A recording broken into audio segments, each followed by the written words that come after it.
This map shows the Strait of Hormuz and Karg Island, the current epicenter of a massive geopolitical standoff.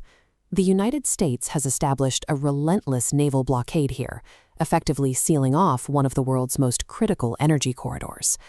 The signals coming out of the region are a mess of contradictions.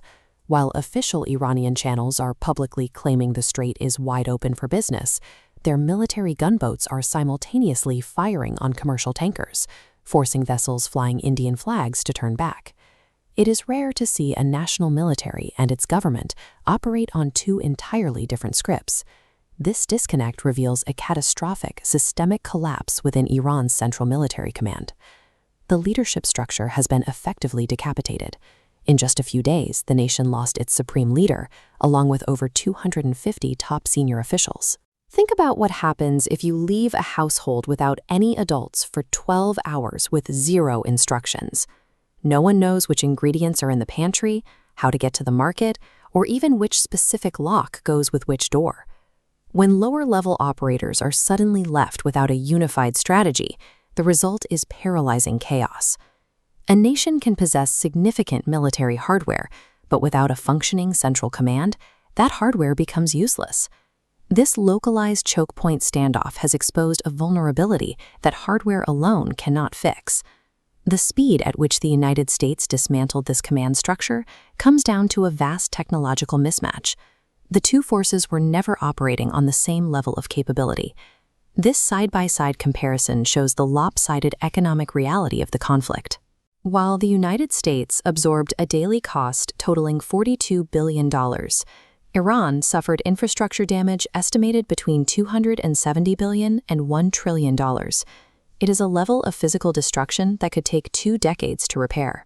The military losses are just as stark. Iran's air defense network was neutralized, and its naval capability nearly erased, losing 90% of its fleet, including 155 vessels. This internal collapse has left Iran's external proxy networks, such as Hezbollah and the Houthis, without their primary support system. These groups are now exposed, facing systematic dismantling by unmatched U.S. and Israeli forces. To end the blockade, the Iranian leadership has been forced into a massive strategic surrender.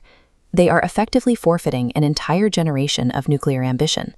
The terms of surrender are absolute. The U.S. is seizing all enriched uranium and using specialized technology to vacuum up the radioactive dust left behind deep underground after B-2 stealth bombers deployed bunker-buster munitions.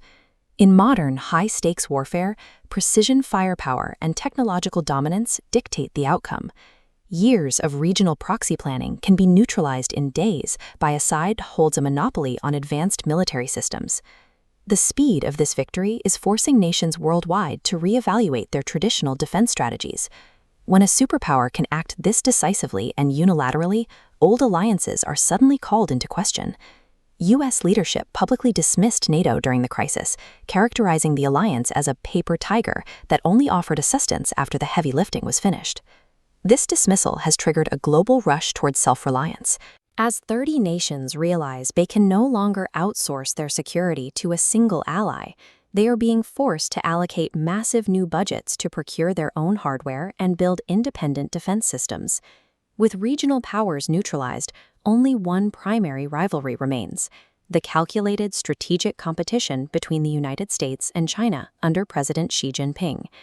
China appears to be following a strategic 17-year plan, intentionally avoiding direct military conflict to buy time while it pushes its economy toward a dominant global position.